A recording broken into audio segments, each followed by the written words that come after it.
آج ہم انشاءاللہ نظر بد اور حاسد کے شر سے بچنے کی دعائیں آپ کے ساتھ شیئر کریں گے۔ اللہ سبحانہ وتعالی ہم سب پر بہت ہی مہربان ہے۔ اس نے ہمیں پیدا کیا اور وہ جانتا ہے کہ ہمارے لیے کیا بہتر ہے اور کیا نہیں، اور اس کے لیے اس نے ہمارے لیے ایک بہترین دین بھیجا، اور صرف کتابی شکل میں نہیں بلکہ عملی شکل میں محمد صلی اللہ علیہ وسلم کی صورت میں، کہ انہوں نے ہر وہ چیز کر کے دکھائی، سکھائی، سمجھائی جو ہمارے لیے فائدہ مند ہے۔ اور اس سلسلے میں ہمیں بعض ان حقیقتوں کے بارے میں بتایا اور ان کی اصل حقیقت بتائی جو اس کے بغیر ہم جان ہی نہیں سکتے تھے۔ اور ان حقائق میں سے ایک حقیقت یہ ہے کہ انسان کی نظر بھی ایک اثر رکھتی ہے، اور پھر اس سے بچنے کے لیے کیا کیا جائے؟ کیا کوئی من گھڑت طریقے اختیار کر لیے جائیں، یا وہ جو خود نبی صلی اللہ علیہ وسلم نے سکھائے؟ کیونکہ اگر ہم وہ طریقے اختیار کریں گے جو رسول اللہ صلی اللہ علیہ وسلم نے خود اختیار کیے یا اختیار کرنے کا حکم دیا، تو اس میں ہمارے لیے بھلا ہی بھلا ہے، فائدہ ہی فائدہ ہے، کیونکہ وہ موسٹ اوتھینٹک چیزیں ہیں، موسٹ ایکوریٹ چیزیں ہیں، کیونکہ اس کا سورس وحی الہی ہے، اور باقی چیزیں انسانوں کا علم ہے۔ کہاں انسانوں کی عقل یا تجربات اور مشاہدات، اور کہاں اللہ رب العزت کی بھیجی ہوئی تعلیم۔ تو اس لیے اس سلسلے میں بھی ہم قرآن و سنت سے ہی رہنمائی حاصل کریں گے۔ اور پھر دعا کرتے وقت یاد رکھیے کہ سب سے پہلے اللہ سبحانہ وتعالیٰ کی حمد و ثنا، اللہ تعالیٰ کی حمد و ثنا میں نبی صلی اللہ علیہ وسلم کی وہ دعائے استفتاح جو صبح و تہجد کے وقت آپ پڑھا کرتے تھے بہت ہی خوبصورت ہے۔ اس میں بہت ہی عمدہ انداز سے آپ صلی اللہ علیہ وسلم اللہ تعالیٰ کی حمد بیان کرتے ہیں۔ الفاظ ہیں کچھ یوں: اللہم لک الحمد انت قیم السماوات والارض ومن فیہن، ولک الحمد لک ملک السماوات والارض ومن فیہن، ولک الحمد انت نور السماوات والارض، ولک الحمد انت الحق ووعدک الحق ولقاؤک حق وقولک حق والجنة حق والنار حق والنبیون حق ومحمد صلی اللہ علیہ وسلم حق والساعة حق۔ اے اللہ، ہر طرح کی تعریف تیرے ہی لیے ہے۔ تو آسمان اور زمین اور ان میں رہنے والی تمام مخلوق کو قائم رکھنے والا ہے۔ ہم تمام کی تمام بس تیرے ہی لیے مناسب ہے۔ آسمان اور زمین اور ان کی تمام مخلوقات پر بادشاہت صرف تیرے ہی لیے ہے، اور تعریف تیرے ہی لیے ہے۔ تو آسمان و زمین کا نور ہے، اور تعریف تیرے ہی لیے ہے۔ تو حق ہے، تیرا وعدہ حق ہے، تیری ملاقات حق ہے، تیرا فرمان حق ہے، جنت حق ہے، دوزخ حق ہے، انبیاء حق ہیں، محمد صلی اللہ علیہ وسلم حق ہیں، اور قیامت کا ہونا برحق ہے۔ اور پھر اللہ تعالیٰ کی حمد و ثنا کے بعد درود شریف کا پڑھنا دعاؤں کی قبولیت کا ذریعہ بنتا ہے۔ تو اس لیے جب بھی اللہ تعالیٰ کو پکاریں، اللہ تعالیٰ سے قبولیت کا یقین رکھتے ہوئے اس کو پکاریں، اور خصوصاً زندگی میں پیش آنے والی ان مشکلات کو جن کا سبب معلوم ہو، اور ان مشکلات میں بھی جن کا ہمیں سبب معلوم نہیں، ان سب کو دور کرنے کے لیے اللہ تعالیٰ کی مدد لیں۔ جہاں تک نظر بد کی حقیقت کا تعلق ہے تو اس کے بارے میں نبی صلی اللہ علیہ وسلم نے ہمیں بتایا ہے۔ آپ نے فرمایا العین حق، کہ نظر لگنا برحق ہے، یعنی انسانی نظر کے اندر ایسی ریز ہوتی ہیں، ایسی تاثیر ہوتی ہے جو دوسرے کے اوپر جا کر اثر انداز ہوتی ہے اور اس کو نقصان پہنچا سکتی ہے، لیکن یہ ہوتا ہے اللہ کے اذن سے، اللہ کے حکم سے۔ اللہ تعالیٰ جس چیز میں چاہے خیر رکھ دے، جس چیز میں چاہے تکلیف کا عنصر رکھ دے، اور اس کے ہر فیصلے میں خیر و بھلائی ہی ہے۔ جو کچھ ہوتا ہے وہ اسی کے حکم سے ہوتا ہے۔ مثلاً ہم دیکھتے ہیں کہ یعقوب علیہ السلام کے بیٹے جب مصر میں سب جا رہے تھے تو انہوں نے خاص طور پر ان کو تلقین کی تھی کہ تم ایک دروازے سے داخل نہیں ہونا، اور اس کی وجہ یہی تھی کہ ان کو ڈر تھا کہ کہیں یہ سارے نوجوان اکٹھے جب مل کر داخل ہوں گے تو دیکھنے والوں کی نظر کا شکار نہ ہو جائیں۔ تو انہوں نے کہا وما أغني عنكم من الله من شيء إن الحكم إلا لله علیہ توکلت وعلیہ فلیتوکل المتوکلون. تو انہوں نے کہا کہ میں تمہیں یہ ترکیب بھی بتا سکتا ہوں، لیکن میں تم سے اللہ کی طرف سے آنے والی کوئی چیز ہٹا نہیں سکتا. یعنی اگر پھر بھی اللہ کا حکم تم پر نافذ ہونا ہوا، کوئی نقصان پہنچنا ہوا، تو پھر میں کچھ نہیں کر سکتا. حالانکہ وہ اللہ کے پیغمبر تھے. حکم اللہ کے سوا کسی کا نہیں، اسی پر میں نے بھروسہ کیا، اور اسی پر لازم ہے کہ سب بھروسہ کرنے والے بھروسہ کریں. پھر اسی طرح ایک اور روایت میں جو حضرت ابو ذر سے مروی ہے، ہمیں پتہ چلتا ہے رسول اللہ صلی اللہ علیہ وسلم نے فرمایا ہے کہ بے شک نظر بد آدمی کو اللہ کے حکم سے دیوانہ کر دیتی ہے. یعنی بہت سے ذہنی امراض یا نفسیاتی امراض یا ڈپریشن کی وجہ نظر بد بھی ہو سکتی ہے. نظر بد کے بعض اوقات فزیکل اثرات بھی ہوتے ہیں، یعنی جسمانی اثرات بھی ہوتے ہیں. مثلا ایک روایت میں آتا ہے کہ ام سلمہ رضی اللہ تعالیٰ عنہ کہتی ہیں کہ نبی صلی اللہ علیہ وسلم نے ان کے گھر میں ایک لڑکی دیکھی جس کے چہرے پر نظر بد کی وجہ سے کالے دھبے پڑ گئے تھے، یعنی چہرے کا رنگ خراب ہو چکا تھا. تو نبی صلی اللہ علیہ وسلم نے فرمایا کہ اس پر دم کرو کیونکہ اس سے نظر بد لگ گئی ہے. تو اس سے بھی پتہ چلتا ہے کہ نظر بد جسمانی بیماریوں یا جسمانی حالت میں تغییر کا سبب بھی ہو سکتی ہے. پھر آپ نے یہ بھی فرمایا کہ نظر بد آدمی کو اللہ کے حکم سے دیوانہ کر دیتی ہے، حتیٰ کہ بعض اوقات انسان اونچی جگہ پر چڑھتا ہے اور پھر وہاں سے گر پڑتا ہے. یعنی بعض اوقات بچے آپ نے دیکھا ہوگا کہ کھیل رہے ہوتے ہیں، اچھے بھلے کھیل رہے ہوتے ہیں، ایک دم ماں باپ دیکھ کر خوش ہوتے ہیں، اچانک وہ ایسی چیز سے جا ٹکراتے ہیں کہ بعض اوقات بڑے بڑے حادثات ہو جاتے ہیں. تو ایسی صورت میں جب بھی انسان کسی چیز کو دیکھے جس پر دل خوش ہونے لگے تو فوراً ماشاء اللہ پڑھے، اللہ کا ذکر کرے، تو پھر نظر کے برے اثرات سے محفوظ رہا جا سکتا ہے. پھر اسی طرح بعض اوقات بچے بلا وجہ رونا شروع کر دیتے ہیں اور چپ ہی نہیں ہوتے، تو اس میں بھی نظر بد کا اثر ہوتا ہے. حضرت عائشہ کہتی ہیں کہ ایک مرتبہ نبی صلی اللہ علیہ وسلم تشریف لائے تو ایک بچے کے رونے کی آواز سنی. آپ نے فرمایا کہ یہ بچہ کیوں رو رہا ہے، تم اس کی نظر کیوں نہیں اتارتے؟ یعنی اس پر ایسے اذکار پڑھے جائیں کہ جس کی وجہ سے اس کی یہ تکلیف دور ہو جائے. پھر اسی طرح بچوں کا کمزور ہونا، ان کی صحت درست نہ ہونا. آپ صلی اللہ علیہ وسلم نے حضرت اسماء بنت امیس سے کہا، کیا بات ہے کہ میں اپنے بھائی جعفر کے بیٹوں کے جسموں کو دبلا پتلا دیکھ رہا ہوں، یعنی ان کی صحت اچھی نہیں ہے، کیا انہیں فقر و فاقہ رہتا ہے، یعنی کھانے کو کچھ نہیں ملتا؟ انہوں نے عرض کیا، نہیں، بلکہ انہیں بہت جلد نظر لگ جاتی ہے. آپ نے فرمایا انہیں دم کرو. انہوں نے آپ کے سامنے چند کلمات پیش کیے تو آپ نے فرمایا انہیں دم کرو، یعنی ان کلمات کے ساتھ دم کرو. وہ کلمات انشاءاللہ آگے بتائے جائیں گے. پھر اسی طرح بعض اوقات نظر بد کی وجہ سے جان بھی خطرے میں پڑ جاتی ہے یا انسان شدید بیمار ہو جاتا ہے.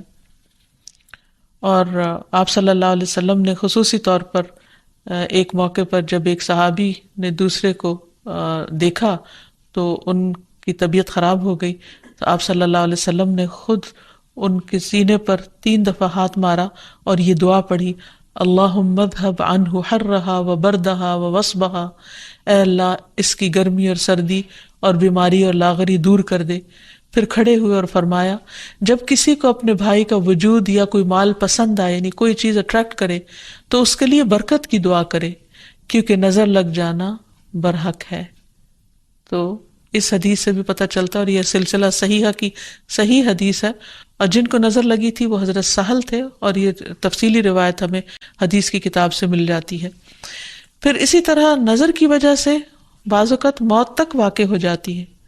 آپ صلی اللہ علیہ وسلم نے فرمایا کہ اللہ کی قضاء و قدر کے بعد نظر بد ہی میری امت کے اکثر لوگوں کی موت کا سبب بن جاتی ہے. اچانک پھر کوئی ایسی بیماری آ جاتی کہ انسان کی زندگی کے خاتمے کا ذریعہ بن جاتی. پھر اسی طرح یہ ہے کہ انسان دم کرے. حضرت انس کہتے ہیں کہ رسول اللہ صلی اللہ علیہ وسلم نے نظر بد، ڈنک اور نملہ کی بیماری کے لیے دم کی اجازت دی ہے. نملہ کی بیماری میں پسلی دانوں سے بھر جاتی ہے. پھر حضرت عائشہ فرماتی ہے کہ رسول اللہ صلی اللہ علیہ وسلم نے مجھے حکم دیا کہ نظر بد لگ جانے پر دم کیا جائے. پھر اسی طرح بخار، پہلو کے پھوڑے اور نظر بد میں دم کی اجازت دی گئی ہے. خصوصی طور پر چھوٹے بچوں کو دم کرتے رہنا چاہیے، اور جتنی بھی مائیں ہیں وہ ان کی تعلیم و تربیت کے حصے میں یہ بات شامل ہونی چاہیے کہ وہ چھوٹے بچوں کو صبح و شام کی دعائیں پڑھ کر یا اللہ تعالیٰ کا ذکر کر کے دم کرتی رہیں، خصوصاً نظر بد کی دعا۔ حضرت اسماء کہتی ہے کہ ایک مرتبہ انہوں نے عرض کیا، یا رسول اللہ صلی اللہ علیہ وسلم، جعفر کے بچوں کو نظر لگ جاتی ہے، کیا میں ان پہ دم کر سکتی ہوں؟ تو آپ نے فرمایا ہاں، اگر کوئی چیز تقدیر سے سبقت لے جا سکتی تو وہ نظر بد ہوتی، یعنی اتنے اس کے اثرات ہوتے ہیں۔ پھر اسی طرح نظر بد کے علاج میں یہ بات بھی بہت مفید ہے جو نبی صلی اللہ علیہ وسلم کی سنت سے ثابت ہے کہ نظر لگانے والے کے وضو کے بچے ہوئے پانی سے اس کو غسل کرایا جائے، یعنی جس کو نظر لگی ہو۔ ایک اور روایت میں آتا ہے کہ آپ صلی اللہ علیہ وسلم نے فرمایا، نظر بد لگنا برحق ہے، اگر کوئی چیز تقدیر پر غالب ہو سکتی تو وہ نظر بد ہے، جب لوگ تمہیں غسل کرنے کا کہیں تو غسل کر دو، یعنی اس کو برا نہ مانو، کیونکہ یہ ایک چیز ہے ہونے والی، اگر کسی کے آنے سے یا اچانک دیکھنے سے یا کسی کی بات سے یا تعریف سے دوسرے شخص کی طبیعت خراب ہو گئی ہے تو اس سے واضح طور پر پتہ چلتا ہے کہ کوئی ایسے ہی اثرات ہوئے ہیں، اور اگر وہ طلب کرے کہ وضو کر کے پانی دے دو تو دے دینا چاہیے، اس کو برا نہیں سمجھنا چاہیے۔ لیکن یہ یاد رکھیے کہ نظر بد کے اتار کے لیے غیر شرعی کام کرنا یہ درست نہیں، یعنی وہ چیزیں جن کا سنت سے کوئی ثبوت نہیں ملتا، جیسے بعض لوگ مرچیں جلاتے ہیں یا بعض لوگ کالے دھاگے پہن لیتے ہیں یا کوئی ایسے نشان لگا لیتے ہیں، تو ان چیزوں سے پرہیز کرنا چاہیے، کیونکہ نبی صلی اللہ علیہ وسلم نے ایک مرتبہ ایک قاصد کو روانہ فرمایا اور فرمایا کہ کسی اونٹ کے گلے میں کوئی تانت یا کوئی قلادہ باقی نہ چھوڑا جائے مگر اسے کاٹ ڈالا جائے۔ تو مالک نے کہا کہ یہ لوگ قلادے نظر بد سے بچانے کے لیے ڈالتے ہیں یا ایسے دھاگے ڈال دیتے ہیں، تو آپ نے فرمایا ان کو کاٹ کے ختم کر دیا جائے۔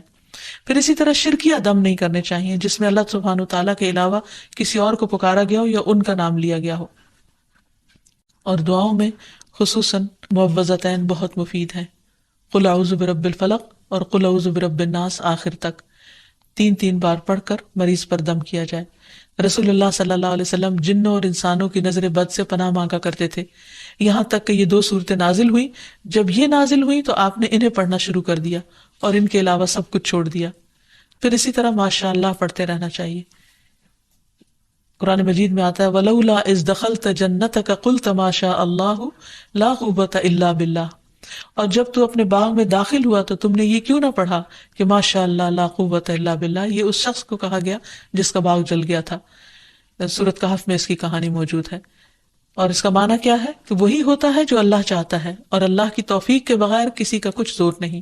پھر اسی طرح کچھ دیگر مسنون دعائیں ہیں جن کا پڑھنا نظر کے لیے فائدہ مند ہے۔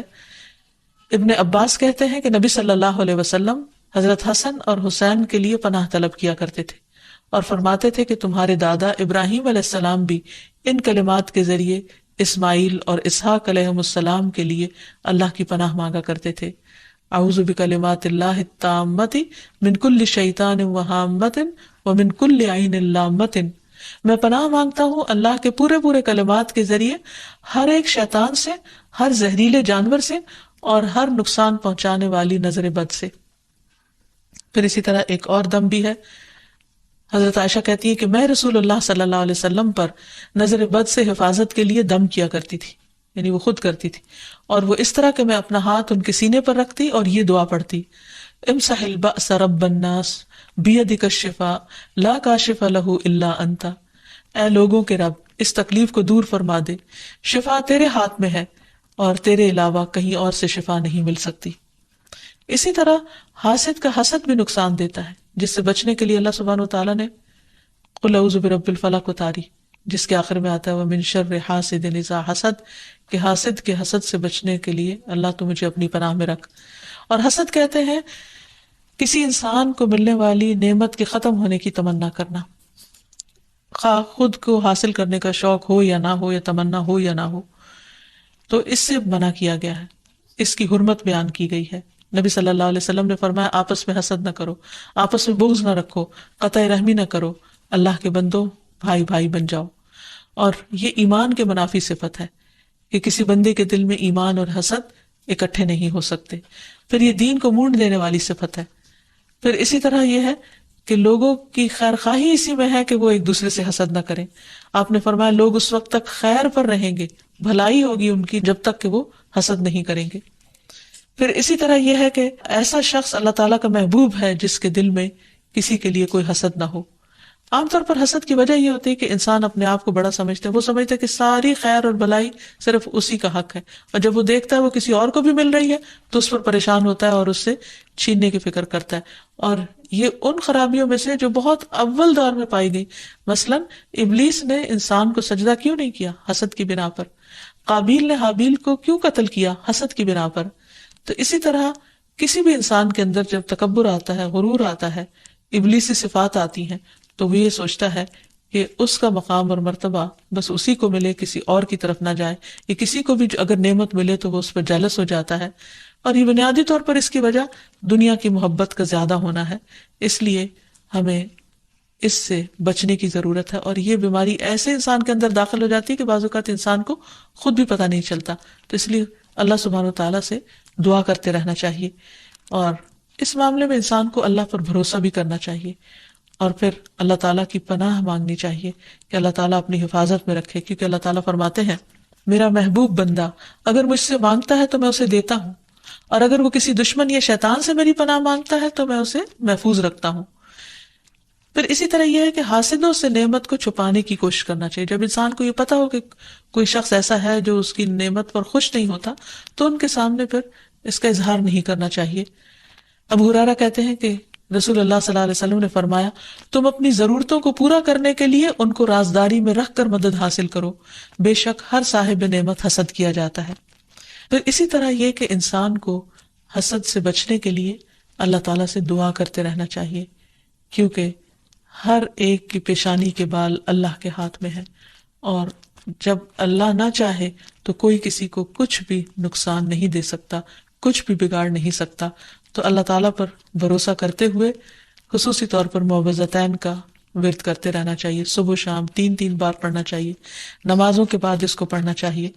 اور پھر ایک دعا اور بھی ہے کہ جبریل علیہ السلام نبی صلی اللہ علیہ وسلم کی عیادت کے لیے ایک مرتبہ حاضر ہوئے تو آپ کانپ رہے تھے. آپ نے ان کو ان الفاظ میں دم فرمایا، بسم اللہ ارقیک من کل شیء یؤذیک من حسد حاسد وکل عین واسم اللہ یشفیک. اللہ کے نام سے میں تم پر ہر اس چیز کے شر سے بچاؤ کا دم کرتا ہوں جو تمہیں اذیت پہنچائے، ہر حاسد کے حسد سے اور ہر نظر بد سے. اللہ کے نام سے اللہ تمہیں شفا عطا فرمائے. تو اس سے یہ پتہ چلتا ہے کہ جبریل علیہ السلام نبی صلی اللہ علیہ وسلم پر دم کرتے تھے، تو ہمیں بھی مریض پر، بے چین شخص پر، اضطراب کے شکار شخص پر دم کرنا چاہیے، اور انہی الفاظ کے ساتھ، کیونکہ سب سے بہترین الفاظ وہ ہیں جو اللہ کا کلام ہے اور پھر محمد صلی اللہ علیہ وسلم کے الفاظ ہیں. اللہ تعالیٰ ہمیں ہر طرح کے شر سے محفوظ رکھے، ہمیں بھی اور ہمارے عزیزوں کو بھی اور تمام